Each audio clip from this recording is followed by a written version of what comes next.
Hey everyone, welcome to another episode of award-winning, the one and only, the place, all media for Seton Hall Pirate basketball. Luigi takes a sip of his big gulp down there. Just keep that dog quiet, Luigi. I don't care if you're taking any big gulps or not. But anyway, Hall Hoops and Happenings. I'm one of your co-hosts with an esteemed panel here.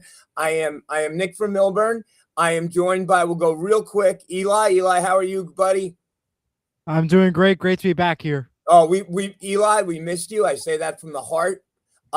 Bill from Orange, the unofficial mayor from Orange. I am not happy because you beat me on the air, and that never happens. But anyway, I'm glad you got on the air. How are you? Thanks, How Nick. is everything? How is everything in Orange today? Everything's going well today. Everything's going well. And Nice then we and got quiet.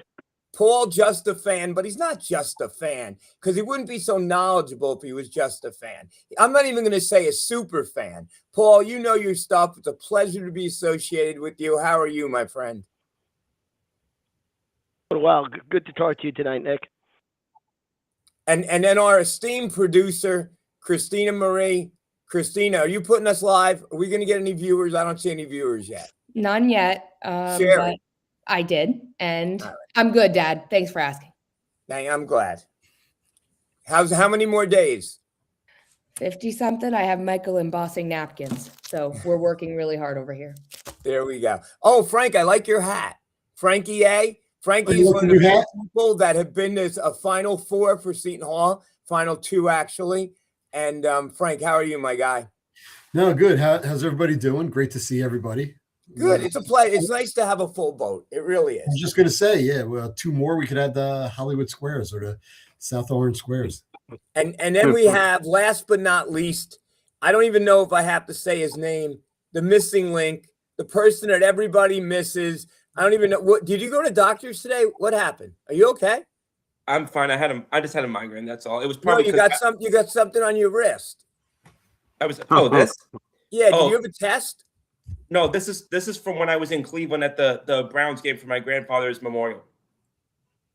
I am. Bill is shaking his head. Wait, you were in Mississippi. You're in Florida. You're in New York. Now you're in Ohio. Were you at the Browns game yesterday? No. Just explain this to me. I'm old and slow. Explain this. I haven't been in Mississippi since November 14th because I've been up in New York with my mom for the holidays. While being up here, we went to Ohio to do my grandfather's memorial. She and I went down and met my family down in Ohio. That was after Thanksgiving. I don't know. And then, I mean, yesterday, the football game I was at was Bills-Eagles. Wait, you didn't go to a football game in Ohio? Yes, I did. Oh, and the Browns played. The Browns game was for my grandfather's memorial because he was a lifelong Browns fan. Oh, that's nice. Very nice. Did you do his ashes in the stadium? Were you allowed to do that? Yep. Wow. Did you really? Yep. Wow. Oh my God. Yep. Oh my God. like God that? bless. God And bless. oh my goodness gracious. And here's the alleged dog.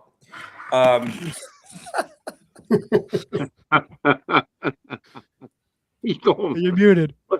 You mute yourself. I didn't do that scoop. All right. Oh, I accidentally muted myself. I said the way I woke up from my migraine sleep was her poking me in the eye. Wait, Wow. so where are you? Wait, just to clear Bill up, where are you right now? In what state? And you New York. I'm at my mom's house in New York, which is where I've been like 98% of the last 2 months. Upstate New York or New York City, New York? Where Yeah. in New No, York? Rochester. Oh, Rochester. He Yeah. said that with Good an to clarify accent, that for right? everybody. He said that with a Brooklyn accent. I don't know where to go with that. Also, real quick, are there any Giants fans on here? No. No. The Okay. one I'm marrying just raised his hand. Oh, okay. I was just Giants fan. asking because congrats on beating the Raiders. Yeah, thanks. Yeah. We needed that win. It was Yeah, big. really. Yeah. I said it right away on Saturday. I said, knew watch that the was gonna Giants win that happen. game. I was rooting for you guys. They'll to win win next that week game. too. Yeah, and they didn't even get Nope. the Giants didn't even get the first pick of the draft. But what were they going to use the first draft anyways if they would have got it? Well, Think about no, it. they were going to trade it to my They would have Jets. probably They were traded going it. to trade it to my Jets. My Jets I were mean, going to I don't get know about that one. Mendoza, and all would have been well for the next 10 years. But I anyway. don't feel traded for the Jets. I don't think Mendoza Did you can, see, hey, can get Nick, a. did you All right, see well, the guys, article? before this gets off the All right. guys, please. All right. Okay, back on track. All right, so I'm going to say some things, and then we'll move on. Okay. Okay. Now, Paul, I know you didn't think he was the best player on Villanova, but Arcadian Lewis was a Big East Frosh of the year of the week. Okay, Arcadian Lewis, keep your eye out for him. He's a player, best player on the court when they beat us from Nova. Second thing, I don't know if you guys know this, but I am an avid Peloton enthusiast. I have the bike, the treadmill, and the rower, and I was on the bike today. And the coach of Paul's favorite team, UConn, was in my class. Yes, I found out his name, and he was in the class, Danny Hurley, and he friggin' smoked me. He is serious. So in Peloton, it's cadence and resistance. The man had 65 resistance and 80 cadence, which is almost impossible. I don't know. So he came in like 101 out of 10,000 or something. Yeah. So great shape for him. The other thing is our plane left, and it went in back of the school. I don't know if you've been to the new configuration of the gym, but you got to go in the back to get in the basketball offices. And a fan of this show and a fan of Seton Hall was in the back trying to find her brick, and she saw the team getting on the bus. And I said, is Naja Hines getting on the bus? And she didn't know who that was. Any update on Naja Hines? No, I don't know, James. We had someone there. We had a reporter, not a reporter, but someone there as the players were getting on the bus. All she had to do was look up and see if a 6'10" gentleman was getting on the bus. And she didn't do that. No disrespect. I'm not going to mention her name. But no. So if anyone knows that, I have some feelers out to see if he got on the bus. But we don't know for sure. So let me start out with the women's game. The women's played yesterday against Xavier at Walsh. They beat them, what, Christina, 75-55? Sounds right. Your thoughts of the game? So I learned a new stat, and this is going to be a very technical explanation of it, but I'm going to do the girls' version. So there's a stat that is fouls that you drew, and Savannah drew 11 fouls. I think the total was like 20 something for the whole team, and she had more than half. It's pretty incredible to see the way she puts her body on the line to kind of draw that. It was very interesting stat to see. Two things that jumped out at me yesterday before Bill go through all the stats. Savannah Catalan is one of the best players that have ever played at Seton Hall University. She had an outstanding game, and she carried us. I think she had 24 points for Savannah. Yes, sir. 24 points and 3 rebounds. 8 for 8 from the line. So what Coach did a few weeks ago is he switched the starting lineup, and whatever buttons he pressed are working. He started freshman Zahara Bishop, and Zahara, first of all, she showed some feistiness yesterday, right, Christina? Which I really liked. She got pushed under the basket, and she went right back and drew. I mean, you don't want to draw a technical, but it was a double technical, and so no harm, no foul. But she set the tone. I may be a freshman, but don't push us around. And Jordana Codio, who had been starting, came off the bench and had 12 points.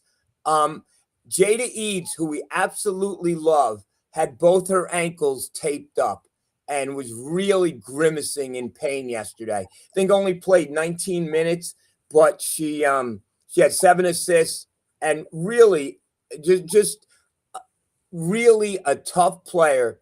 And this team is a team. And Jahala Kraft came in yesterday off the bench at 8 points in the first half, 12 for the game. So whatever buttons our buddy Coach Tony B is pressing is working because the team is just playing really well. Now, one last thing before we get to Bill. They have a game Wednesday, New Year's Eve, correct? Wednesday is New Year's Eve. If you're a season ticket holder like I am and got your season ticket holder package, It says, and this is not Seton Hall's fault, this is the damn printer's fault. Seton Hall versus Georgetown, Saturday, January 31st at 1 o'clock. And here's the ticket. Do not pay attention to this ticket. Take it 1 o'clock on Wednesday, and it will let you in. You could say Nick and Christina said it was okay, and they will let you in. And yeah, it was a mix-up, and I put it on our Facebook page, and I confused half the universe because I'm like under the assumption that everyone is like us, and if I say a game Wednesday, everyone in here is going to say women. But no, our fan base thinks we're going to be miraculously back from Marquette on Tuesday and play a home game on Wednesday. So they thought it was the men, and I confused everybody. And yeah, there you go. Eli's cracking up at me, but life lesson learned. From now on, you got to say men or women, because unless you're one of us, they have no idea. But you got to be very detailed, Dad. You got to be very detailed with what you say. Can I add a couple things to that? Yeah, go. So in Coach's press conference, he was talking about how he actually has 7 starters. So he's got the 5 and then he pulls the 2 off the bench. I thought that was really interesting, the thing that they said. And then as for everybody else, it's really who's going to step up. I mean, Jada, you said that you felt like she didn't play that much. She played 27 minutes, which is not as much as he probably would have liked to have played her, but still a pretty damn good chunk. She had braces on both of her ankles. She was wrapped up. So she gave all that grit that she had. And what was interesting that Coach said is, I'm going to give you the opportunity. Then it is up to you to take advantage of that opportunity. That's what she said. All right, Bill, go on. You could wrap up this segment. We'll get on to Paul. So Maria Venezuela had 16 points, 10 rebounds. Cordio had 12 points, 3 rebounds. Savannah Catalan, junior point guard, had 24 points, 3 rebounds. 21 points from turnovers, bench points 25, turnovers 18. Seton Hall's women have to reduce the turnovers if they want to, score more points. Team shots 22 of 47, 3-pointers 16 for 17. They out rebounded Xavier 37-23, and he has 6 block shots. And that's a team that is hungry, and they will be playing Georgetown. At least you got on. I got an opportunity cat, to hold on. Get that damn cat off the oh my God. Sorry, Bill.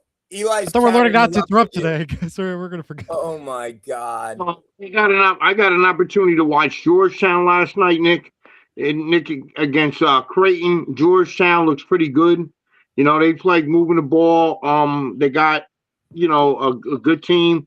And let's hope to see if Seton Hall could, get another win at home to finish up the 2025 season to prepare for 2026. I think this team is Savannah Catalan, like Christina said. She's one of the catalysts. She throws her body. She's very physical athlete. And I think this team is going to be doing well in the upcoming game against Georgetown. I just got a little opportunity to see Georgetown, and we'll see on Wednesday afternoon at 1 o'clock at Walsh. I agree with you on Savannah. Savannah's a junior showing great maturity. Christina, your feelings on Savannah? I mean, that one game where I literally watched her laying down and had a girl step on her 2 feet, step off. I mean, she's just absolutely incredible with how she plays with her body and gets right back up. But Bill, one thing you failed to mention, Bill, Georgetown won yesterday, right? Yeah. Didn't they blow a 20-point lead? They blew a 20-point lead in that game. Frank's nodding his head. Frank, what are your thoughts of that game? Because Creighton didn't give up and came back, correct? It was similar. You know what? It was actually encouraging when I was watching that game last night, because Creighton did the same thing to us. But yesterday they were on the road at Georgetown. Georgetown had it, they were up 19 in the fourth quarter. Okay. And all of a sudden, Creighton should have tied that game or could have won it on that last shot. They missed a chippy at the buzzer or a chippy right before the buzzer, and I think a 3 at the buzzer, or maybe it was the other way around. But Creighton is that sort of team. But we went out there just before Christmas. We won a game, a gritty game on the road. And, now we got to take care of business when we have Georgetown coming over by us. And I just wanted to. At 1 o'clock on Wednesday, we have to speak really I just wanted to mention also. Maria Venezuela was one of the key players in that game. She was named Player of the Week from the Big East Conference this afternoon. That came out late in the afternoon, but that was she got rewarded to be the Player of the Week. I guess the honorees they call it for her effort against Xavier yesterday Paul, and throughout the thank you, non-conference season. Thank you, Bill. And Paul, now you and I get into like all this coaching philosophy and everything, and Christina was there. You know what advice at the half Coach gave Maria Valenzuela? You know what advice he told her? Christina, what advice did Tony tell Maria? I don't remember exactly, but it was get under the basket, shoot Get under the damn basket. You're the biggest player on the court. Get under the damn basket and get some rebounds. We all think of like technical coaching, and when he said that, I almost fell off my chair. Get under the basket, score some points under the basket. All right. Anybody else? Any thoughts with the women? I love watching women's basketball. Let me tell you, I am a fan of women's basketball. Incredible. And I'm a fan of this team, and I am a fan of our coach who came on after the Creighton game to Frankie, Christina, and I on the bus, and we love him. Frank, anything else? And we also, Nick, we also forgot Shea Pickney, man. Shea Pickney, she actually had a good game yesterday. She came in, she got some key points in the game. I think Seton Hall had 25 bench points, right, Nick? 25. From yesterday, and he had 21 points off of from turnovers. Shea Pickney. Poor Shea doesn't know if she's coming in the bench to play power forward or she's coming in the bench to run the point, but she gives her all. We love Shea. Not only that she came on our show, but we totally love Shea. Now let's get on to the men's. The men's play Marquette tomorrow. Like I said, they got on the bus. If anyone, Paul's raising his hand, we'll get to you in a second. If anyone knows if Hines was on that bus or the plane, let us know. We're very curious. I got some feelers out. Tom Eccles is working on it. But we'll know tomorrow anyway. But we're just curious because that's, this is talk radio and that's what we do.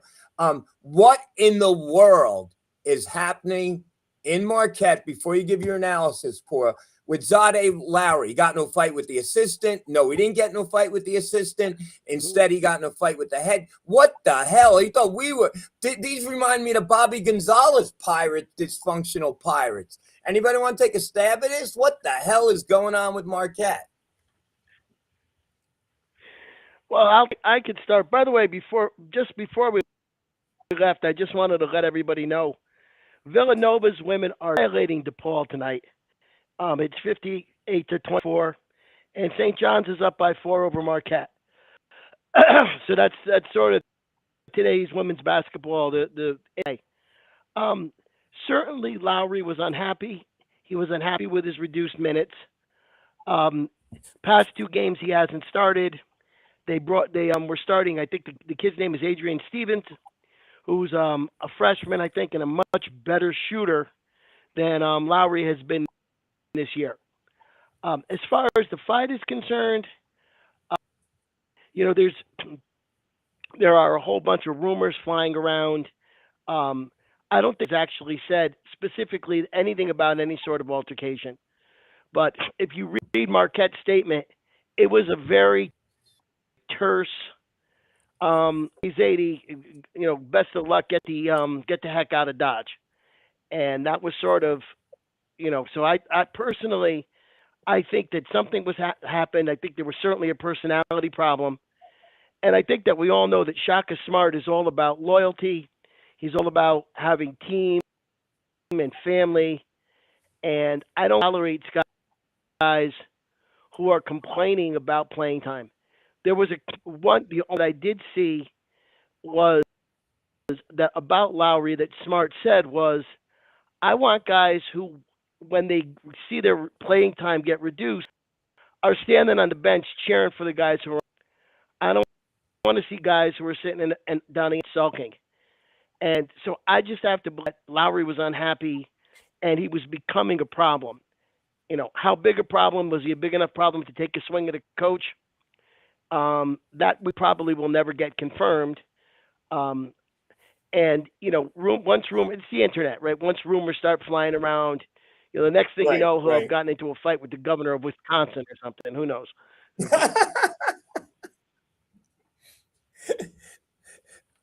Frank, just speaking of fights, remember Ty Shy and Eddie Griffin? Of course. You got none of you even Bill might know what we're talking about. We had a guard named Ty Shine, and we had Eddie Griffin, who was a freshman. Yeah, I remember that. Was a sophomore. Eddie Griffin I remember was that. number one out of Philadelphia, number one recruited player in the nation. And when they came out of halftime, Ty Shine all of a sudden had a black eye. So it was the worst kept secret. Eddie Griffin said, "Pass me the damn ball," and punched him in the mouth. Okay, so Seton Hall knows a little about dysfunction in fights, but yeah. Anybody else with anything on they heard about Zahid Lowry? Anybody? No. All right, Paul, tell us about Marquette. Do we have a chance? Are we favored against this dysfunctional unit or what? Not by much. 3.5. Has the line come out, Frank? Yeah, it was 3.5. Yeah, we're up by 3.5. So Nick, I wanted to add something because I have the Big East report for 20. For Marquette. Marquette has lost at Creighton. They lost at Georgetown. They lost at Purdue, and they lost at Wisconsin in the month of December. So they really must be having a bad season. Okay, go on, Paul. Is what Bill said? Are they having a bad season, Paul? Yeah, they've got a losing record in 8. They've lost 4 straight. Yep. They've lost 3 out of 4 by double digits. Okay. Now a couple of those games were pretty good teams, but the fact is that they haven't beaten a Power 4 conference, including Big East started.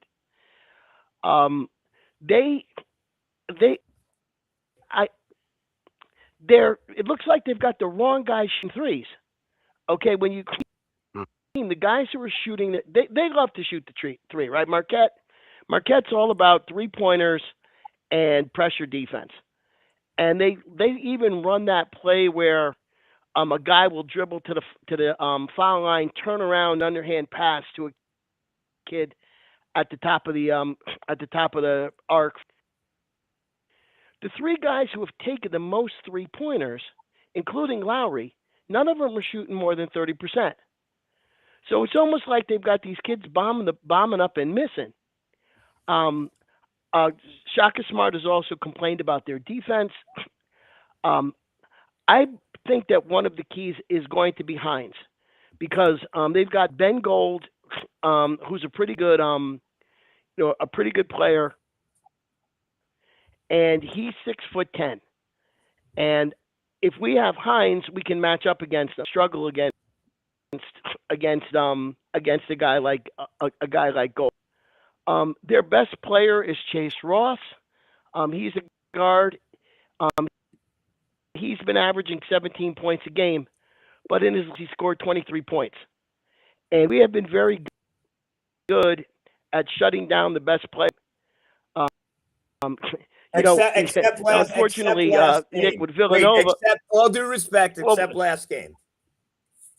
Well, what happened was we shut down the Bryce kid, and they had another who picked up the slack and made himself a week. I think that we should win. I think that we have a very good chance of winning. I think that if Hines plays, our chances of winning increase dramatically. But I'm always going to be afraid going into a Big East arena with a desperate team. And Marquette has got to be desperate. 0-2 in conference, losing record overall. If they lose this game and start the conference 0-3, they're going to be struggling to get to 500 and sneak into the NIT. So they're going to be desperate. And the other thing you got to wonder about it is they just threw a 10-point-a-game player off the team. So Shaka Smart certainly has the attention of the rest of the team. I would imagine that any grumbling is going to be very muted now that the head coach exerted himself. And if this guy was a cancer, and so they very well may be addition by subtraction with the loss of Lowry. Nick, to your point, it could also just be that the team's falling apart, that this is disarray. It's Bobby G West. But in my mind, I'm thinking the head coach got sick enough of a player's BS that he threw him off the team 2 days in the middle of their conference season. So certainly that's a signal to the rest of the team. So I think that we have a very solid chance to win. So you don't know how they're going to respond to the adversity. They could either come out and band together, or they could just throw up a clunker and we blow them out, correct? Well, yeah. Well, one thing that the people I was reading some of the stuff on the Marquette blogs. They've been complaining about they have long stretches where they don't score. Okay, it reminds me a lot of us last year, where we, go 6.5 minutes of game time without scoring.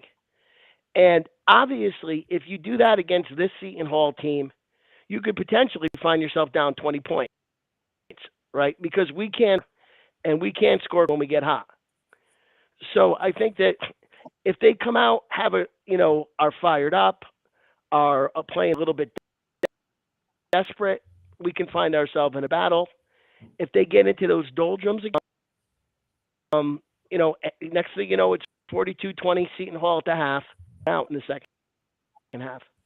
Yeah, I don't think anybody can predict how they're going to respond. And their one of their recent great players is now getting significant minutes with my Knicks, right? Tyler Kolek. Yep. And Tyler's playing really well with the Knicks. The Knicks actually are using him, and he's a great point guard, a backup point guard to he had a big game against Cleveland on Christmas Day. Yeah, absolutely. Number 13, right? Tyler Kolek. Eli, Yep. your thoughts on the game tomorrow. Well, it's a big game for us, Seton Hall, considering that we lost last week to Villanova. But, we have to win this Big East game and start winning more of these Big East games because this is very important for us. We did really great out of conference play. We need these big wins now in conference play. And Marquette, I think, will be a win for us. Looks pretty promising. Now, Eli, let me ask you this, because I heard, and I hate this term, and same thing with you, Ryan, Frank. Is this a must win? I wouldn't say it's a must-win game, but it's a win that we need, though, because this is a Big East school that we could be. If we lose, is it a bad loss? Is it a bad loss? Yes, it is. Absolutely. Frank, bad loss? Bad loss. And you know what? I actually think it is a must-win. There aren't too many that you there's a lot of games out there. We have 18 left. And it's something like this we have to pick up. This team is in disarray. We can't squander this opportunity. This is a game that Seton Hall needs. Luigi, must win, bad loss. What are your thoughts? Excuse me, sorry. I think in a lot of situations that would be considered a must win, just like they said, just off of the loss to Nova. I had said a couple of weeks ago with some of the games that we had won that I needed to see how we did against competition that we were more likely to face in, a time like March. And so, yeah, I definitely think Marquette, you got to put up a fight. You got to win that game. And I need to see consistency for us over. We're going into a lot of some of the, these are some of the big boy games now. We're going into Marquette. We're going into Creighton. Not going into Creighton, but we're facing Creighton.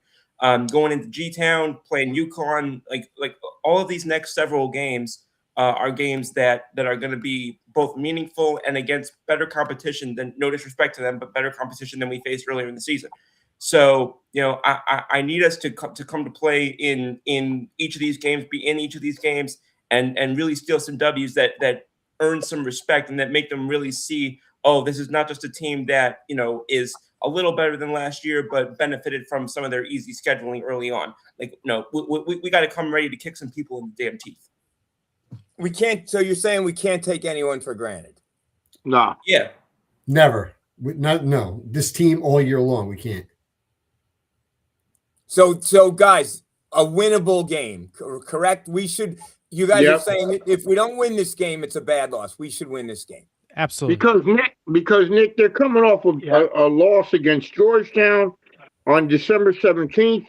They lost at 78-69, and they just got done losing to Creighton 84-63 at Creighton. So I think Seton Hall will win this game. Like Paul said, Marquette is like in a disarray mode right now. Like you said, either Marquette can band together or fall apart. And I think Shaheen Holloway's coaching methods will outcoach Shaka Smart, because I think Holloway has a better bench. I haven't seen Marquette play, but I think Seton Hall with their bench, they can come off with a win. Bud against, Clark like they did against Providence.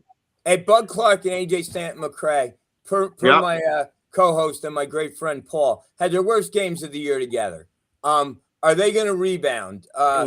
Frank, what were your thoughts? Go to you first. No, absolutely. And that's one of the things I was nervous about. We were due for some of our key players to be off on last week. What was it, last Tuesday?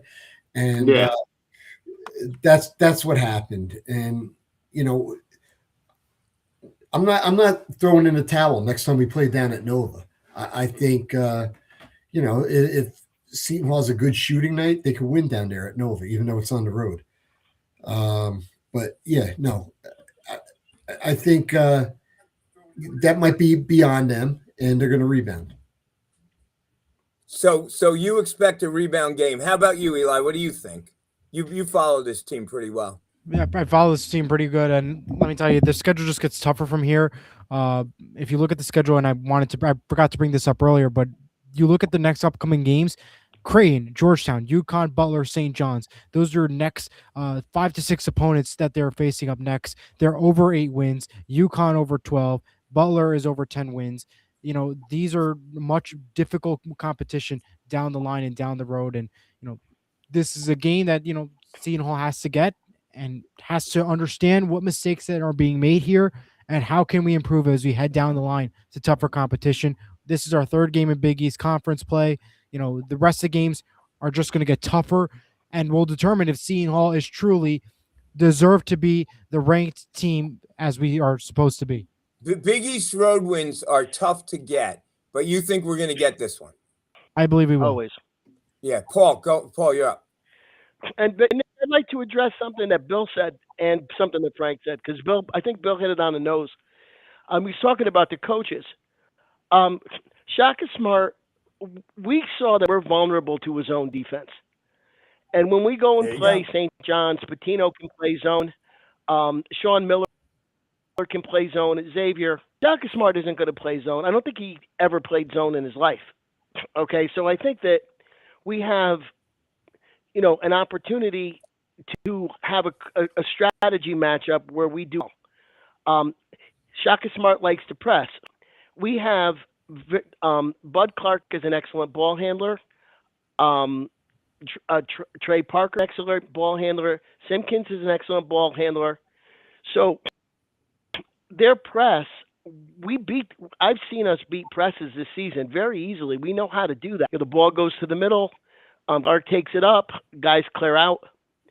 So Shaka Smart's approach, I don't think is going to be the most effective against Seton Hall. To Bill's point, Coach Holloway is going to outcoach him. And then the other thing is what Frank said is these guys bounce back. I think it's trouble. The only 2 games that Clark has had that were bad games for him was when he got into foul trouble and started to play tentative, and the rest of the team played tentative too. I don't know how you tell a guy stay out of foul trouble, right? That's like go hit some shots. I don't know what you'd make a guy do to do that. But keeping out of foul trouble, both the bigs and Clark, I think is key. And if we can, if Clark has one foul at the end of the first half, then I don't think we're going to have any problems. I guess you say don't reach, right? Like Frank, you're a former, like, don't reach, straight up and don't reach. I mean, that's easier said than done, but no, easier said than done, of course. But no, Paul, no, great observations. But I besides the foul trouble, which you're spot on, and that's a big part of it. But the supporting cast was like way off too, and I hopefully that's not going to repeat like I did in my football pool yesterday, or this weekend. I was 4-0 after the first 4 games of the weekend. Then I went 1-10 going into tonight. So that might be an aberration. And I think it was an aberration the other night when the way we shot against Villanova, and I think we're going to rebound. Luigi, you can quiet down there. Let's go to Luigi. Bill, let's go to Luigi. Okay. Luigi, your thoughts? Your thoughts on the Marquette game? Are we gonna first? Is Clark and St. McCray gonna rebound, and are we gonna be able to get out of there with the W? Oh, now he's muted. I cut poor Bill off, and the guy's muted. So I want to elaborate on Frank's viewpoint. I think you're elaborating, and he's still talking without any sound. I know. We'll be back. Luigi. I'm so confused now. So y'all can I'm hear Nick. me now? Nice to meet you. Okay, I'm sticking up for you. I'm letting you go, and you again, please. What's up? Start from the beginning. Okay. So, do you mind repeating your question real quick, please?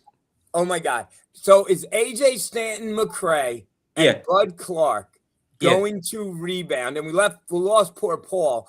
AJ Stanton McCray and Bud Clark, are they gonna rebound, and are we gonna get out of Marquette with a W? I mean, you certainly would like to see that. I do think that this game or this team rather has gotten better at sort of letting players thrive where they can thrive, and I think that AJ Stanton McCray, I mean, obviously he's our top scorer right now. So, I just want to see guys be able to be in position to do what they do best. And, again, I don't want to see the 6 turnovers from a couple guys like we've seen recently. That was painful to watch. So, like you said, we got to be able to come out of there and not have left any meat on the bone, so to speak. We've seen that happen. I mean, obviously last year, I think we saw it happen a little bit earlier this year in a couple of the games that we lost. I think that with what Coach Shaheen has been able to do, I think that hopefully that'll be in position to not only win but win a game that convinces people and not just is just like, well, that could have gone either way at the end. Good point. Eli, Villanova came out and zoned us, and that was our Achilles heel. And you've been talking about it all year about the 3-point shooting. Do you? And again, I counter it by saying this team hasn't been built for 3-point shooting, but Simpkins has been our best 3-point shooter off the bench. Your thoughts on 3-point shooting? Yeah, no question. He's been definitely the star on the 3-point shooting side of things. But again, we said this all year long. Seton Hall is not a 3-point shooting team. Once in a while they've gotten better. Let me tell you, the games that I've been watching a couple of games ago, they went 10 for 20. They're not going exaggerating 7 for 22. These odd, weird numbers. They're getting the hang of what has to be done. So I'm appreciating that, and they gotta just watch what they're doing and not take silly shots as they head down the rest of the way. They got to be more efficient. You're saying pretty much. They got to take a little bit get better looks, and I think at times comes in the way he can dish the ball out, but we don't even know if he's on the plane. We'll have to keep an eye out for him. Who tossed poor Paul out? I don't have any controls. Luigi, did you toss him out? There he is. Paul's back in. Why would I toss him out? I don't know, because I don't know, Luigi. Maybe the dog did it. The dog did it. Phil, I'm sorry. I didn't let you go when Luigi didn't have his mic on. Catch up. I wanted to elaborate on Frank's point as far as Seton Hall. Seton Hall has to have a good shooting game. This game against Marquette. The reason why is that AJ Stanton McCray, Stephon Payne, which was recently named Player of the Week in the Big East. So I think Seton Hall will recover from the shooting. I think they just have to think they're away and think about that Providence game that they beat up on Providence. But I think overall the team with Najee Hines, if he does come back tomorrow, it will be a key plus. But you gotta understand Seton Hall's bench. You know, they've been playing well in the non-conference schedule. Now they have to stamp it up on the road. If they do, they will improve their shooting. They will do a victory for tomorrow. But those players like AJ Stanton McCray, Mike Williams, they have to band together and get the win. And let me ask this question, Paul. What the hell happened to Jacob Dar? Where's he been? He's MIA. Well, he's only getting 4 or 5 minutes a game. I think that Coach Holloway likes Rivera's intensity. Certainly on the defensive end. If you were to look at Rivera is probably of the fours. Rivera's probably the best defensively, and Dar's probably the worst defensively. And he is opting for defense, given how much offense he's getting from the wings and when Hines is in the game. I actually was surprised that we didn't see more of Dar in the Villanova game because we got so far behind. We were down 16 points. And I was thinking if there was a time to let the kid get in the game and get some minutes and see if he could shoot some threes and get us back into the game, I thought that he would play. And Coach Holloway went with Rivera. So it's unclear to me what's going on there. I was surprised at how his minutes have dropped so much. I don't know that he had 1 minute in the Villanova game. I'd have to take a look at the stat to check it out. And to Eli's point, and Paul, all summer you were saying, and your prediction was that Dar was going to be our best 3-point shooter. I mean, where's that shot been? I know he hasn't taken it, let alone made any. Like he doesn't take a shot when he's in the game. Do you think leveling up to the Big East, he's just not there yet? Well, I think part of it is about minutes, and I think minutes are about practice. So I don't know what's going. Obviously, I don't know what's going on in practice or why his minutes have been cut back so much. But he's not in the game. So when he's on, if he's not going to be in the game, he obviously isn't going to be able to do anything. And if I'm going to just take a look very quickly, since I've got this up in front of me. Jacob Dar, and let me look at his game log. And he's gone. He was playing, in November he was playing 15 to 20 minutes a game, and he didn't make a 3-pointer all November, and so he's gone from 16 points, to down to 9 minutes. He played 16 against Central, but since they've started to play the good teams, Kansas State and Rutgers, he's had 4 minutes, 5 minutes, 4 minutes, and 0 minutes. So I don't think that I don't think there's anything wrong. I just think that Coach Holloway's not impressed and would rather have Rivera in the game to play defense. Rivera did really good on the press, right, Frank? Oh, not only on the press, but he brought a good presence down low too, and another option to bang around down low. We got a couple of big baskets and highlight reel baskets from him too. He's very unselfish, right? I get that sense from him. Oh, he's very unselfish. He seems like the epitome of a team player. He's definitely all in it just to, I think he's happy to be here and he's happy to contribute. And I love players like that. And Nick, there's so many players we could name by going back all these years, and he fits in with so many of them. And those are the kinds of guys I cherish. Eli, let me get to you. So we lost, and Eli, your theory, as the show gets longer, we get less viewers. It's at its highest point right now. But anyway, that's good. Eli alone, would you please? I was going to try to keep it at an hour, but we're. That said, we're only 48 minutes in, so that theory hasn't really been tested yet because we haven't gone past the limit. Well, an hour, but we're probably going to go over an hour. Okay, but that's fine. It's almost my bedtime, so I don't know how much more. But anyway, your my bedtime seems to thoughts change every week. Eli, what do you so we don't know about Hines, but we know that we have God's will back. I mean, he still seems, I don't know, a step behind. First Eli and then Frank. What do you guys think about God's will?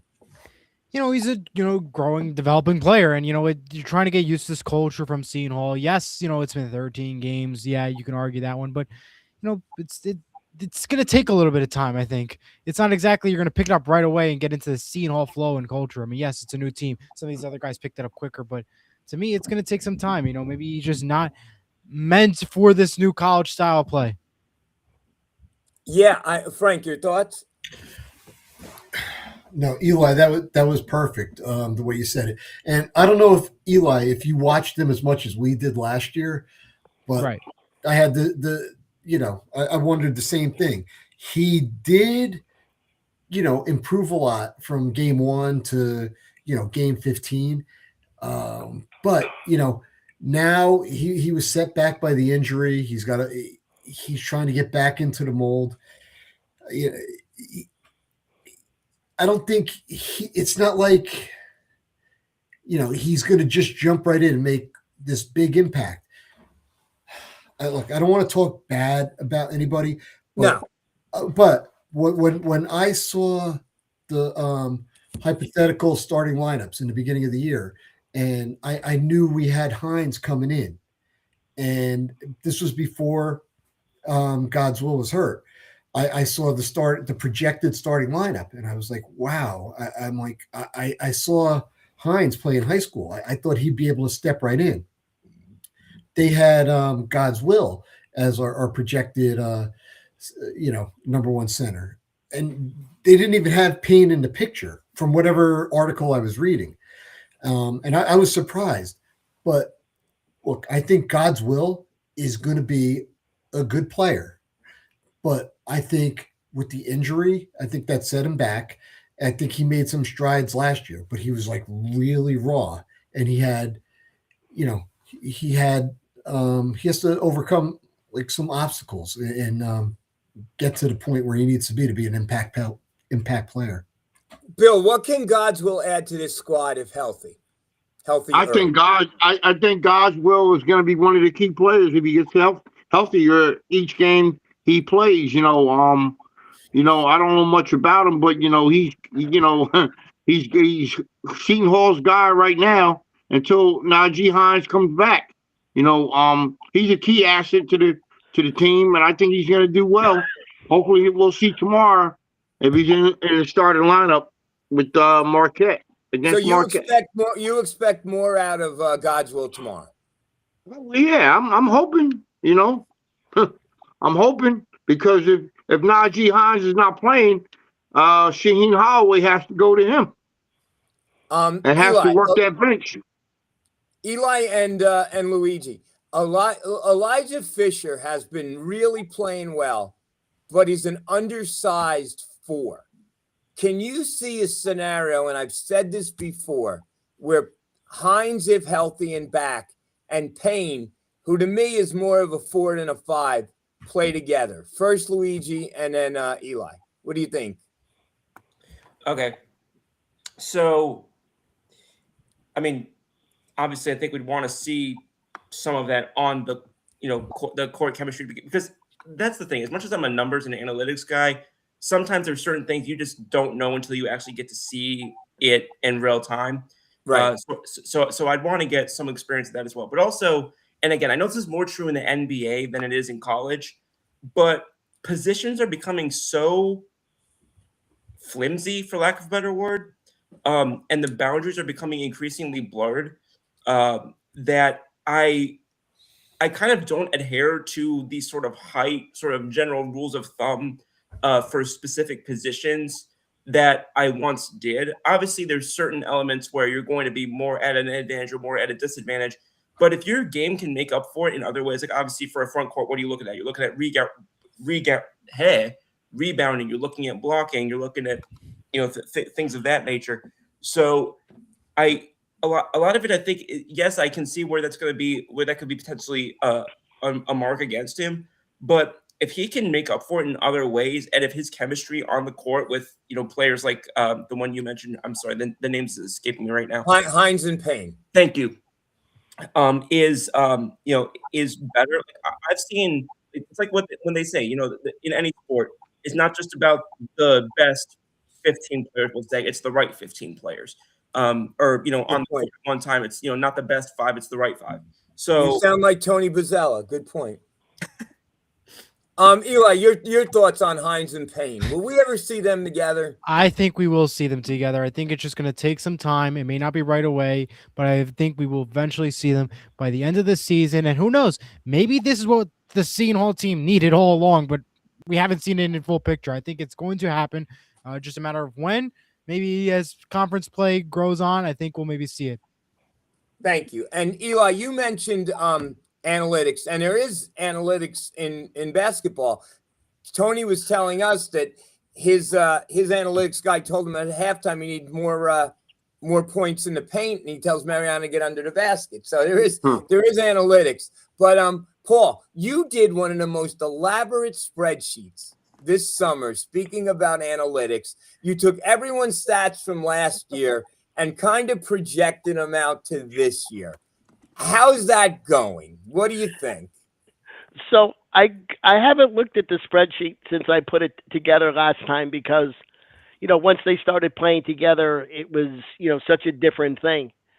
I think that what we're seeing is, for example, Clark's minutes are way down from last year, which he's probably very happy that he doesn't have to play 39 minutes and 30 seconds a game. He actually gets to breathe and drink some Gatorade before he passes out. So I think that is good. To talk about though the Hines and Payne, while you guys were talking, I was thinking just how hard it is to be a coach of a college basketball team. Okay, you have on this team a freshman, Hines, who's probably got the most offensive potential of any center on the squad right now. Right, this is a guy who can be a 14, 15 point a game inside presence if that's what they want to do. You've got Payne, who's very, very good at what he does and is smart enough to only do what he does, set the high pick and roll, cut to the basket, look to the alley-oop, come in on an offensive board. But limited sounds too condescending. He's got his game and he plays it well, but he's not going to be able to be any better than that. And then you got Godswill, who has a ton of potential, needs the most work. And you got Shaheen Holloway trying to develop all three guys. Oh, and by the way, let's win some basketball games while we're doing it.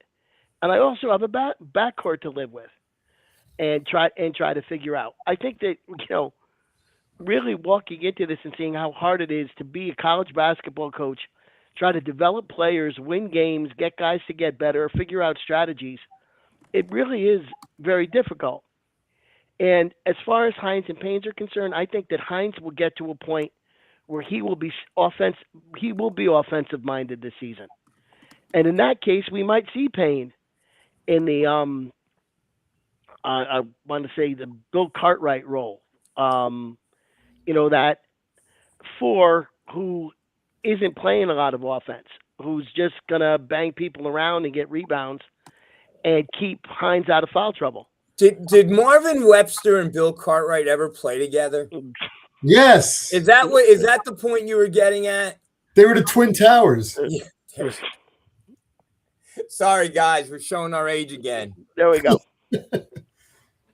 Bill should know that. Bill's like Marvin Who, the guy that was in the press room yesterday. Oh, no. You know who Marvin the Eraser Webster was?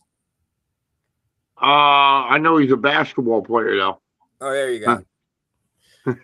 He played for Detroit, for the Denver Nuggets and the Knicks. Okay. So Paul, you touched on a great point, and there's another thing that these coaches have to deal with, and Tony touched on it in a press conference. Christina or Bill, you want to handle it about the noise? You're gonna have to elaborate. About the noise you hear when a player isn't playing? From their parents? And their AAU coaches. Yes. Oh, okay. I know you. Okay. Yeah, you got to give Bill and I a little bit more than that. But it's interesting though, because in the beginning, not at beginning, but other press conferences, he was talking about how they have such good families and they're so supportive. And this is kind of the other side of that, right? Well, they're super supportive, but if they weren't and they weren't playing, then you would hear it from all sorts of people. Because everybody, and this is life in general, and I guess, everybody wants instant gratification, right? And what Coach said yesterday is everyone's going to get a chance, but when that comes around to you, you better take advantage of it. And Paul, exactly, that's what Coach said. He's elaborated on it, and he's a guy that he's telling you, hey, listen, if Jada East goes down or Pickney goes down, we got a bench. We get somebody up in there and make that and cover for that player. That's what Tony has elaborated on a lot of press conferences. I think his motivational, he's a guy where he puts it all in at the games. You see it, but he cares about his kids.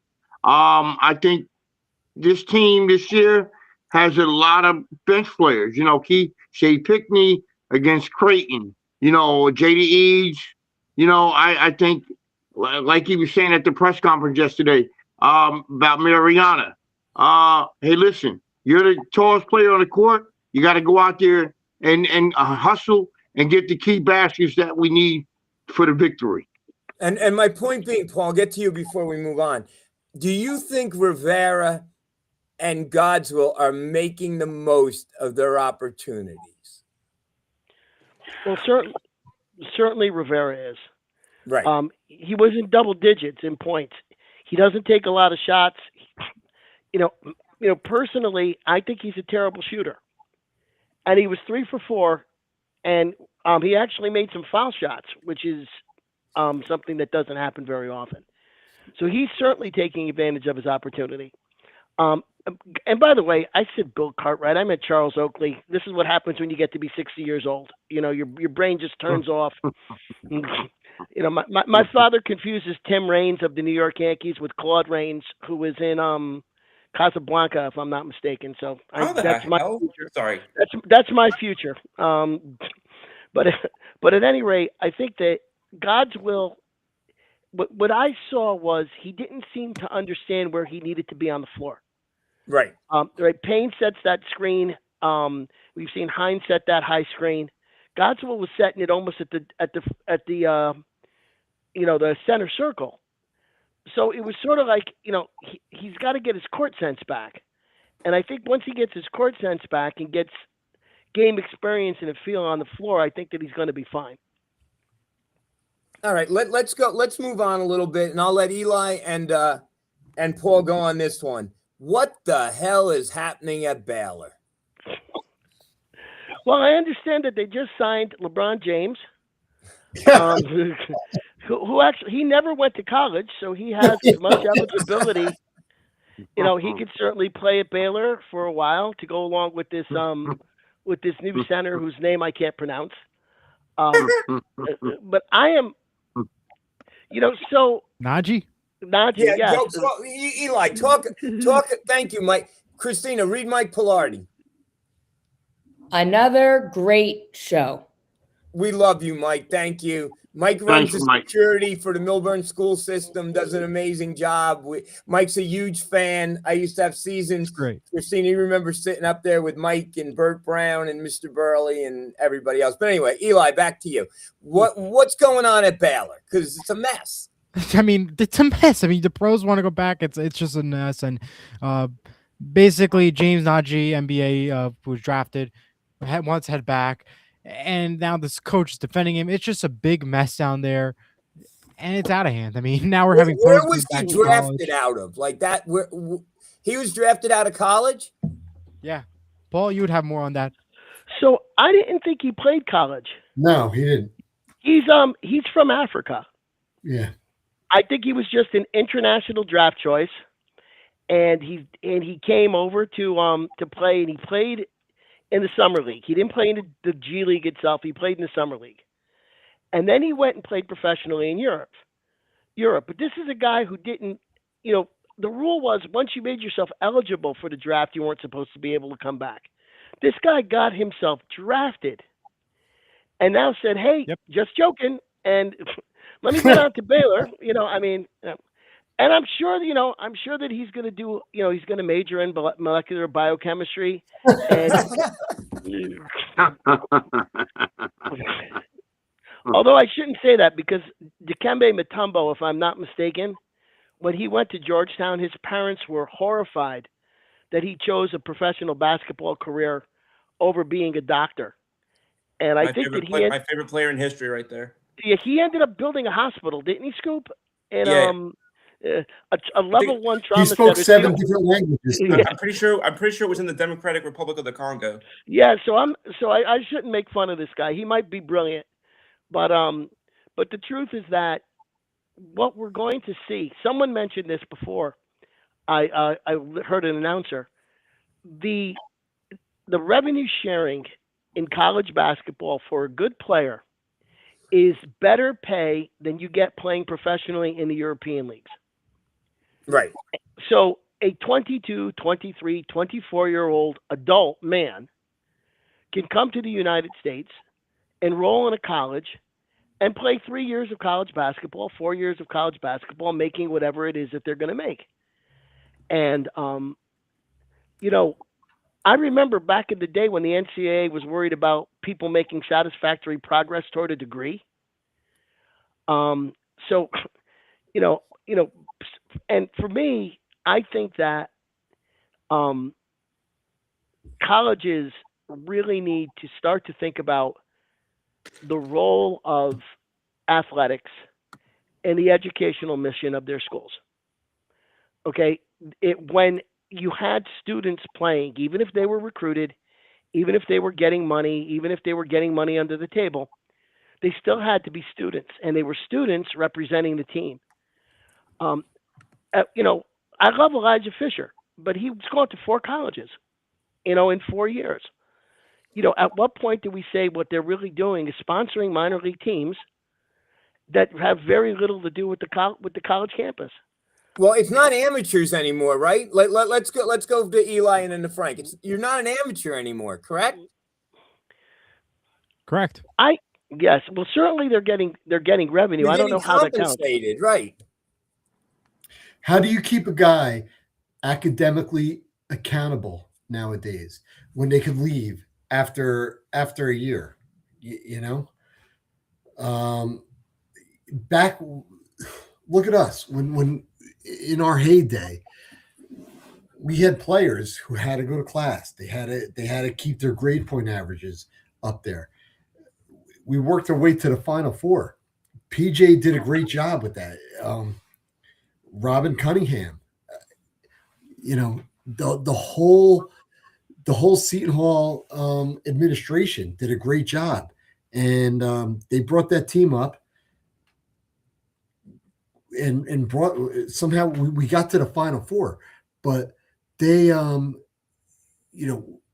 nowadays it's like it's free agency, and those other days are the days in the past are gone. You don't have to worry about keeping people academically eligible right? It's unrestricted free agency with 1-year contracts. But my point is, and you don't even have to worry about the academic standpoint, right? I don't know. Do you? Did I ever tell you? Sorry. Go. No, you're up. You've been trying to get in. Go on.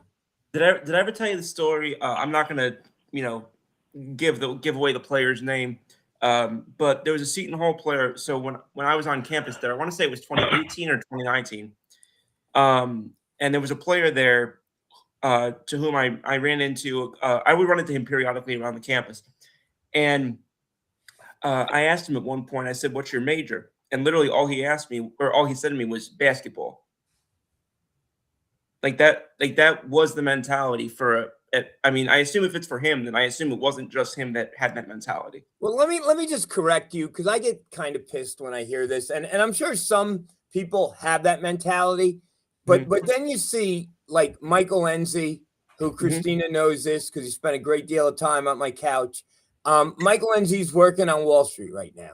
Okay. Yeah, absolutely. Brendan Mobley, who's been in my house for dinner. Brendan Mobley is a police officer down in Georgia. He got his degree and went into law enforcement. Absolutely. Coach Danny Hurley, right? He didn't go to the NBA. He was at St. Benedict's. He was a basketball coach and a history teacher. So Christina, go ahead. So I think that both of you make good points, but unfortunately, I think Scoops is more of the reality and Dad's yours is more of the rarity. And I truly don't know the player's name, but you have sociology classes with these players and they hardly show up. And I don't think that it's fair to say that's like all players. No, not in the slightest. And I never would. And I definitely think that there's some people, they're there to make money and they're there to play basketball. And, you can't fault them for it. But, it just makes the people that you're mentioning, Dad, like Mike and up the like, who are thinking post basketball even more admirable. Let me ask you something. So you're going to be on WSOU. You're on you DJ the ship. You're going to be on SOU. So let's say for whatever reason you get an offer like who's the kid from SOU from WFAN that never went to college? He was like a protege. He does afternoon drive right now. Guys, I can't believe the only names that are coming to me are Boomer and Carton. No, he worked with Carton. Evan Roberts. Oh, Evan Roberts, yeah. Okay. Evan Roberts never went to college. But let's say Eli, for whatever reason, gets a job at FAN doing updates or whatever and takes a semester off. And he gets paid. And he's like, well, I want to really go back and get a degree. Should he not be allowed to go back on WSOU because now he's a professional? Your thoughts, Eli? I mean, that is up to the station to decide that, not me. But then why in basketball? Who's it up to then? Because it's the same thing. I know, but back to this whole college basketball idea and the players and stuff. I wanted to say this before we went to the other conversation. The whole nil portal really and the money really messed up college athletes. Yeah. Period. Because before you used to play basketball, either get a degree or go to the NBA. Right. Now it's all about the money. I can guarantee you right now, everybody just wants to play basketball and not worry about anything else. And you made a great point, Christina. They're not there to go to the classes and stuff. They're barely even showing up to it because now they're making money and they're all that, even though they're not all that. And that's just the bottom line. To your point, Nick, about if I were to go to a WFAN and then decide to go back to Seton Hall and stuff, should I be allowed in and stuff? That again, that is up to the station stuff. I don't know. The basketball is different from reality. And why though? Why is that? It's an extracurricular activity. So someone follow this, Frank. Someone, a Sapphire, takes a semester off and does a traveling show or becomes a Rockette or something. Gets paid. This is not out of the realm of reality. And then comes back. Basketball is different than radio, though. That's what I'm trying to say, though. But why is it? It's still a student left, got compensated, and then came back. It's a team it versus might not be, club. Go, Frank. Go. It might not be. I mean, Eli, I know you're only one semester through, right? And have you seen anybody come back? Like they right? No, Or I haven't is- yet. No. No, there's nobody who. All right, I tried to break into WDHA or Right. WFAN, and I'm coming back. So WSOU, we hire me. I don't know, but the other thing is there's no teamwork there. Same with anything else. Nick, you brought up a great point. You brought it up last night. I was falling asleep and I was reading it, and it was a great point, and I was trying to think of it all day. And I cannot think of anything else where it's like that. But I have to try to imagine that maybe the NCAA put this into place because, you have competition, all right? And there's one school after another trying to play against each other, and they're trying to make things equivalent.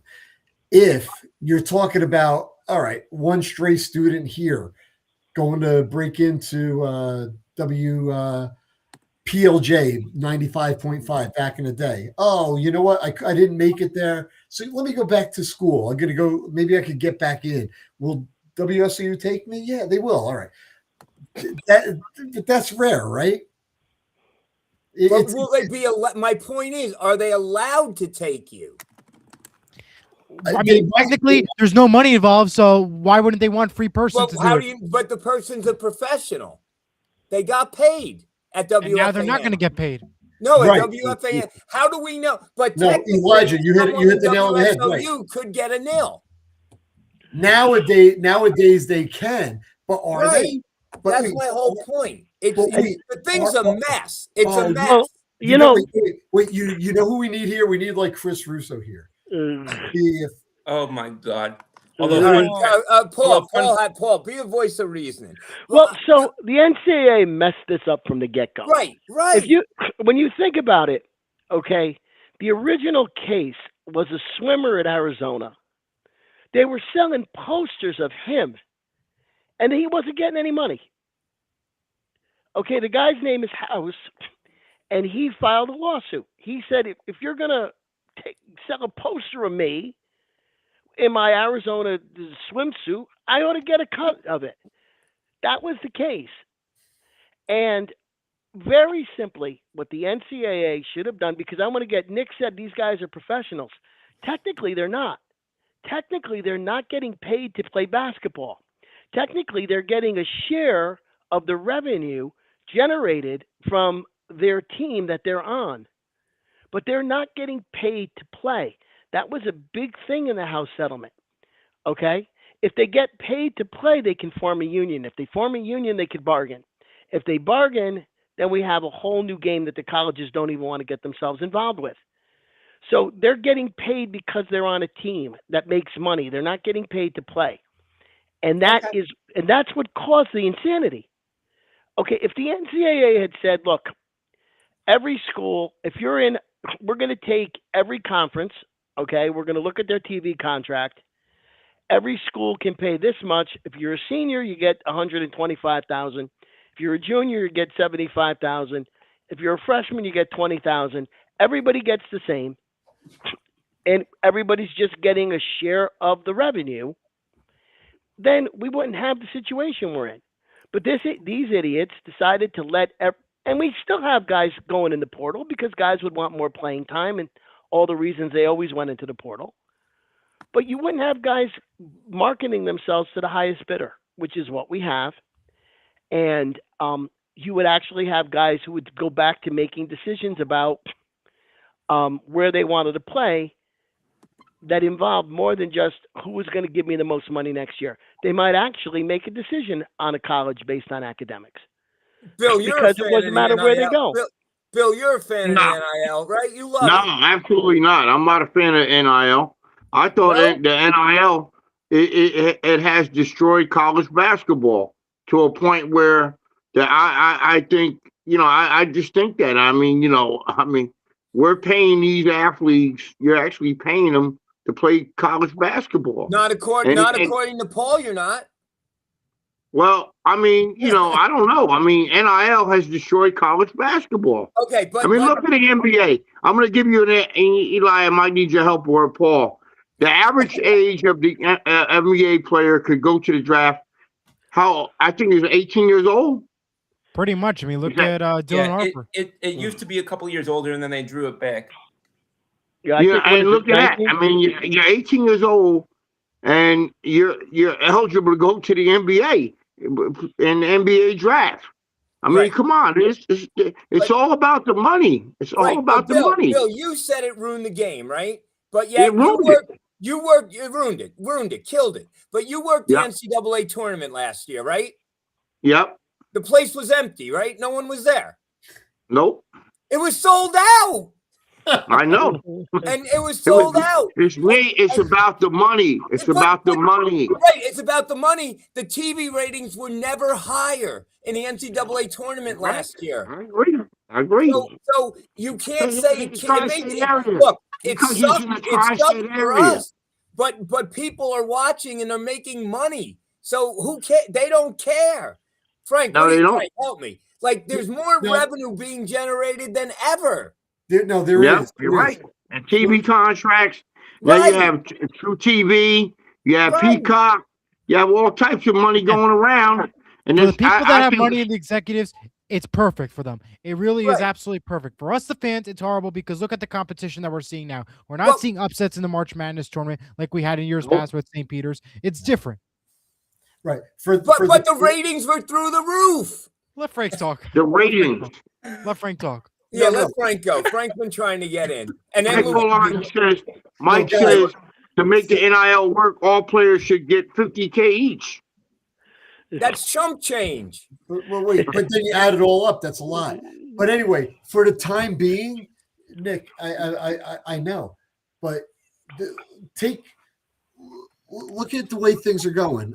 Take the college football bowl games, for example. This stuff isn't sustainable. Like everybody, unless if you're in like the big bowl games, everybody's opting out. Like any player that you got to minus Notre Dame for a second. What's that? Minus Notre Dame for a second. Oh, right. Because Notre Dame is Notre Dame. We saw what happened. Right, but all these other teams, all their star players are opting out. Right. So,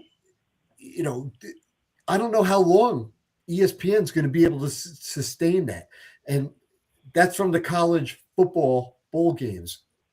But now you look at, is the NCAA tournament, is that going to start souring? I know what you said. It was still, we were top of the line last year, but is all the fun going to stop when there's no more competitive games with the lower seeds against the top seeds?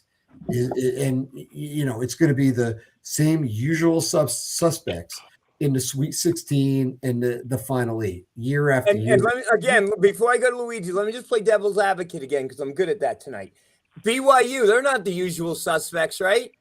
Well, I mean, and they got the number one NIL player in the country. Well, right, and they're going to become one because they have the money to spend. Right. So they're going to become the new usual suspects going forward. We stunk last year, but because of the NIL, we were able to go out and get a whole new team, and now we're respectable. Yep. I think that's because I think that was because it was like clever. You guys talked about this summer, Moneyball, and they did it, and everybody who was behind it, they pulled the right strings. But hopefully we don't lose whoever's behind that. All right, let me get to Luigi. And Luigi, what's going on with Lane Kiffin? I heard he's loved down there. Like down in Mississippi, you mean? Yeah, they love Lane Kiffin, right?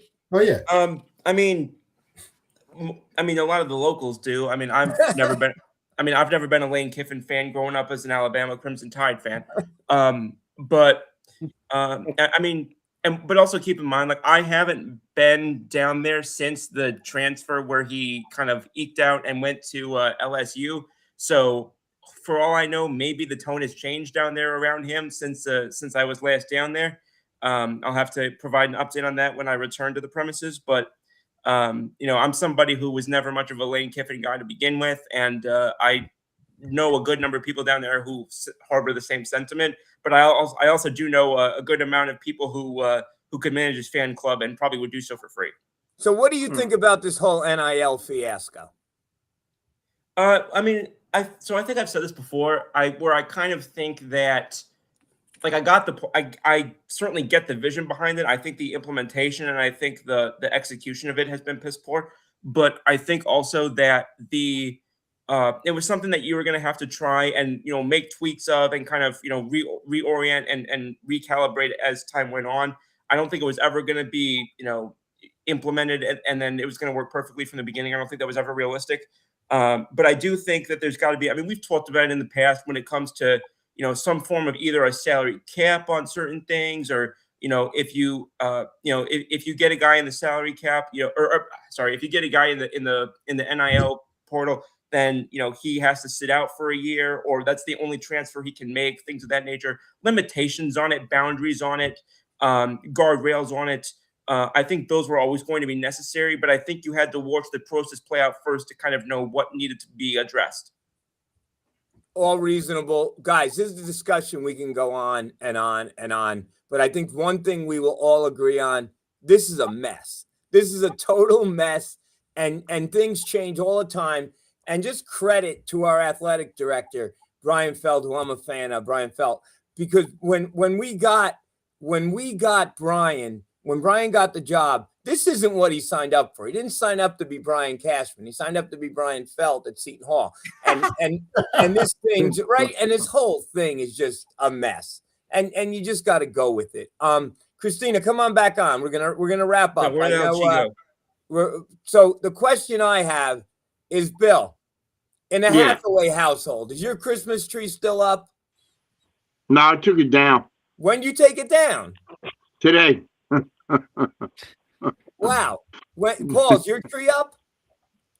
Absolutely. I know what he's aiming for.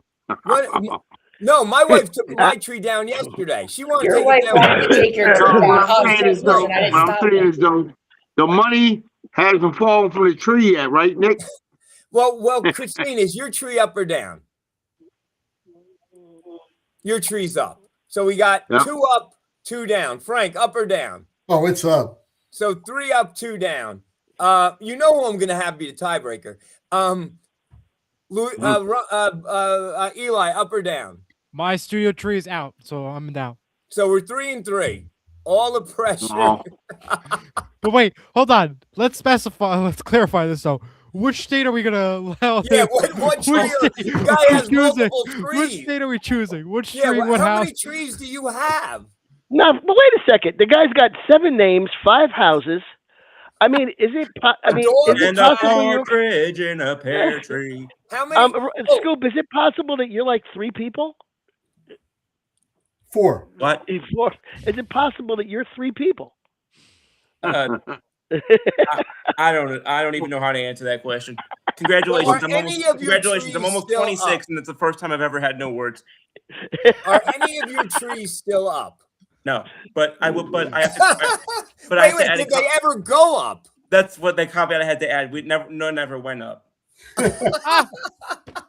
Oh, man. So we're tied. Mike Pilardi broke You the celebrate tie. Christmas or no? His tree. I do. It's complicated. But yes, I do celebrate Christmas. Okay, just curious. Now one more thing before. So did anyone see the Sunday? Who played Sunday night? Eli, Denver or Detroit? No, that was Bears and 49ers. Wait, then who did Detroit play? Detroit played on The Vikings. The Vikings on Christmas Day. Now, did anyone see the halftime show? Yes, and I gotta say, I am so happy I did not have on my bingo card Andrea Bocelli out there with Snoop Dogg. I did not have that. I mean, that was pretty awesome. That was awesome. That was I'm a big Andrea Bocelli fan, and I thought that was awesome. And the Lainey Wilson girl, right? Yes, Lainey Wilson. I love Lainey Wilson. Demon Hunters. That was pretty good. Bill, Yeah. what did you think? Are you a Snoop Doggy Dogg fan, Bill? Yeah, whatever. He's not a fan of Snoop Dogg. I do gotta say that was pretty cool. I didn't know. Hey, listen, Snoop Dogg got the ratings, man. The ratings. How was his ratings on the halftime show? Oh, I'm sure they were. Everybody loved the halftime show. I don't know what the is views going on were. with Christina's camera? Christina's doing Snoop Dogg. Paul, did you like that gonna give you a- halftime show It's with gonna give you a Snoop Dogg? seizure. Paul's laughing. I unfortunately did not see it. I'm just imagining Bill Hathaway as a rapper.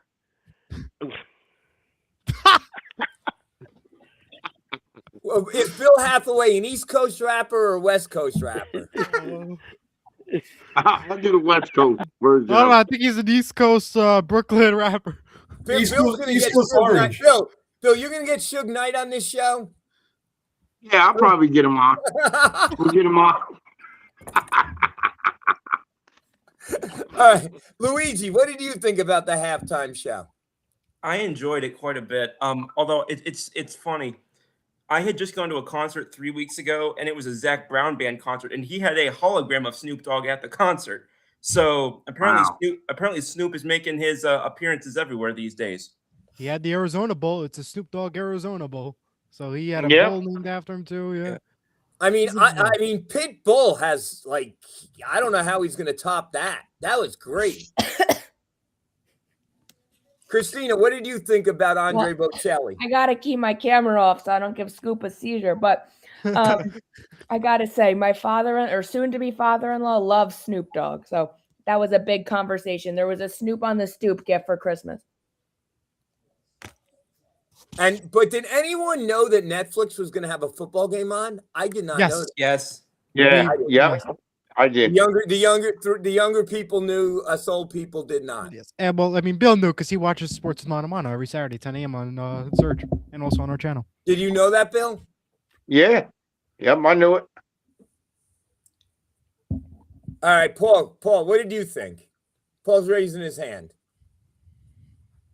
No, I did not see anything. I was just doing so. I've got to carry my cane around with me at my age, so I'm sorry, but no, I did not. Unfortunately, did not get to see it. But all I know is that the streaming games are getting out of hand. I mean, Christmas Day had pretty boring games, and plus it was on streaming, and then you had the basketball on ABC. That was a little too excessive. And the Saturday night when it was the Ravens or whatever the hell it was. Ravens why is that? What? Yeah. On Why Peacock. is that game streaming specific 8 p.m. Saturday night? Like those numbers must have been crap. Oh, I know. I'm dying to know the Netflix numbers too. I don't think they released it yet. But beyond me. Frank, what did you think about the halftime show? Did you know it was going to be on? No, look, I got to admit, guys, I was, we were cooking a lot and we had to bring the stuff over to my in-laws. And once we started getting closer to halftime, we had to go put it in the oven, like start warming stuff up. So I didn't even pay attention to the halftime shows. But I didn't either. But then it was on. You could go on Netflix. It's 12 minutes. They have the whole thing on Netflix. Oh, well, yeah. No, I didn't even bother because there was one game after another. And then, you got done with 2 or 3 games on Christmas Day. And then you had the next day was Friday. There was like some bowl games. Then you had a couple of games on Saturday. Yeah. But all I want to know is why does the NFL, obviously we know it's because of money, why do they want to compete with every sport? They compete with the first round of the college football playoffs last Saturday. They had 2 games on Fox that day. Christmas Day, they're competing with the NBA. We get it's for money, but can we just let each sport take its own reign? I mean, the only sport I think that they don't touch pretty much is college basketball towards the March Madness run because there's nothing that goes on. I mean, really. No, that's a fair point. Even though I don't even like the NBA anymore since the Nets left New Jersey, you're right. I don't know why they have to go ahead. It was a Wednesday, right? Or Wednesday or Thursday? Why? Right, Wednesday, yeah. Or Thursday, right? Thursday, yeah. I mean, yeah, I get Prime Video has that game. Leave it Prime Video, but no need for 2 extra other games. Well, I don't know. Maybe it's all about the money, and that's what it's all about. Yeah, and it's a tug of war. All right, we're at 1:28. Let's start up. Eli, final thoughts. Final thoughts. Another great show. Good luck to seeing all this weekend. Enjoy the college football playoffs. Happy New Year, 2026. Crazy, it's already here. And the Week 18 Week 18 is gonna be pretty exciting in the NFL. Are you gonna be on Tuesday night, or do you have a game? I am working tomorrow. Well, Tuesday. Oh, tomorrow's Tuesday. Tomorrow's Good Tuesday. point. Yeah. Yeah. Oh my God. Bill, what's up? Final thoughts. Happy New Year to everyone. For 2026. Hopefully Seton Hall gets a victory tomorrow and the women on Wednesday to finish 2025. Peace out, my friend. Are you gonna be on the show tomorrow night? Yeah, I'll be in. Frank, final thoughts. Well, final thoughts was we're ending 2025 and we're in a way better place than I thought we were going to be at this point. And hopefully we could reach newer heights or even better heights in 2026. Thank you. Are you going to be on tomorrow night? It depends where I am. I gotta, Nick, it depends. I'm at the mercy of my wife. She was sick yesterday and sort of today. She's coming out of the woods right now. And if we wind up down the shore, it's going to be tough. But if we don't get on the shore, I'll definitely be on. Because the show is better when we're all on. Just so you all know, it's true. Ryan, Luigi, Scoop, Harold, whatever hell your name other is. I don't know where that last one came from. I don't know anybody. Final thought. I don't know anybody my age who's named Harold. But anyway, again, Happy New Year, everybody. Hope that again we need to really make a statement against Marquette tomorrow, especially off the heels of what happened last week. Enjoy New Year's. If you're going to watch the bowl games, hopefully those go well. Especially hoping Bama takes down Indiana. I'm really tired of hearing from Hoosiers fans. No. Sorry, Indiana's got that one. No, sorry about that, Ryan. No. Yeah, again, and then we got the NFL playoffs coming up soon. And I mean, I've been watching the NFL playoffs for the last 15, 16 years. This might be the most unpredictable one I can think of, especially.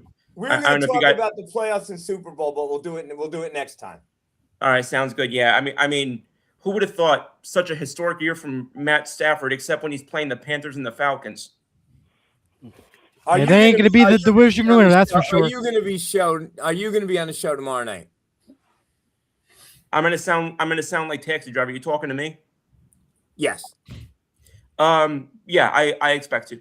Thank you. That right now we're at 3. Paul, final thoughts. Well, I think that I'm looking forward to watching the game tomorrow night, and I don't think that I said that at all from January to March of 2025. I'm looking forward to watching Seton Hall tomorrow. So just the fact that the team is in a space where we're looking forward to watching their games is an enormous jump, because that's what it's all about, right? They're fun to watch, and I'm looking forward to the game tomorrow. As far as being on the show, Nick, I do have a romantic relationship that I need to maintain, and this does require me to be available evenings sometimes. So if I can't pop on, it'll be a brief appearance. I'll see what my boss tells me, and hopefully I'll be able to pop on for at least a little bit. The game's at 7 tomorrow, our time, right? Yeah. So figure 9:30. 9:30. Yeah. So let me go. Again, I love the show when you guys are all on it. Eli, you're a prodigy. You're very good at this. You're gonna make money at this someday. Bill, thank you for your mentoring. I tease you, but I really appreciate the opportunity that you and Bobby have given me, and I'm learning from both of you. Frank, the show is better when you're on it. Yeah, I know you were in the background for a while, but thank you for stepping up, because it's much appreciated, because you're very good. Hey, Frank, I'm saying a prayer for your wife tonight to get well. Okay, buddy? Bill, thank you so much. And Nick, thanks for your comments. And all of you guys. I mean, Christina, from your rebounding comments and drawing fouls from the women's game to all the way sticking through in engineering, producing, great job. Ryan, always being there. Scoop, I love it. And Eli, I can't wait to hear you again. Like, you're not only awesome over here, but I love hearing you at the studio too. Ryan, you should be Ryan, Luigi, you should be on a sitcom, because your comedic timing is as good as like anyone I've ever, and I'm just not saying that. You have you're just great. And, Thank you. And Paul, you're like a fountain of information. I mean, whenever, and I told you this the other day, whenever I get stuck, I just go to Paul and Paul has the answer. Hey, Nick, I wanted to let ask Paul something. You know what I was thinking throughout the show? Who would know if Hines was playing tomorrow? Jerry Carino. He has a pregame article always posted in his on the Asbury Park Press. If you might want to check that and see if Hines is playing tomorrow. Yeah, but we can't get beyond the paywall. Well, we'll take a look tomorrow. Bad joke, but yeah. Okay. And the injury report, I think, comes out 4:00. The Big East has to post something, so we'll at least know a couple hours before the game starts, and we'll put something on. I'm sure we'll put something on the Facebook group. So Christina, not only am I your father, but I've had the unique experience that I've been able to work in the same building as you for like 5 years. And so we had lunch a lot together. I've been able to coach all over the state of New Jersey softball with you. So we had that experience, especially the time the coach started yelling at you. He started asking me the questions, the umpire, and I said, "Don't talk to me. She's the head coach." And he was like dumbfounded. But yes, you were the head coach, and great job as a producer. And your final comments. Well, this little Brady bunch that we have going, I really do.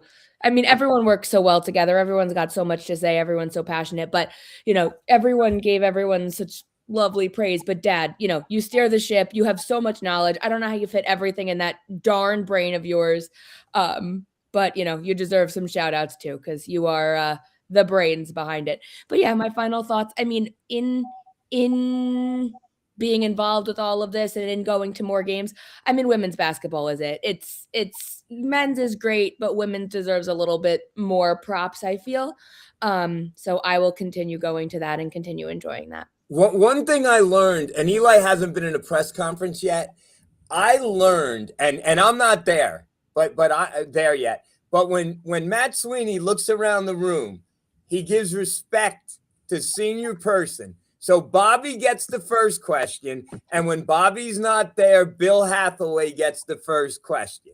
So, yeah. So that's that, right? Am I right, Christina? Matt looks around. He goes, Bill from the local New York Talk, you're up. And Bill asks a great question and sets the tone. And that was yesterday, right? Every game. No, but yesterday it was just you two. Well, right. No, and there was a guy, Marvin, from somewhere. There was a kid from the Marvin Chambers. Marvin Chambers, a kid from the Setonian, a kid from SOU. No, but I meant from our crew. It was just you two. Yeah, it was just us two. Yeah, us two. Bobby was on assignment. There's Bobby. Wait, where'd he go? We had Bobby on the show. Where'd he go? I don't know. There he is. Bobby, you got the QR code blocking. Oh, there he is. I'm blocked by a QR code here. I got figures. We're just signing off. Any final thoughts, Bobby? Yeah, my fantasy football life is over with now. I'm sad. It's a very sad night. I live for fantasy football. It's over. But I won $2,000, so I'm not going to complain. Oh, okay. What? Woo! Slid Second that place. in the end right there. Anyway, thanks, guys, gals. I'm just checking it now. And I told Christina to remind me of this, and she didn't.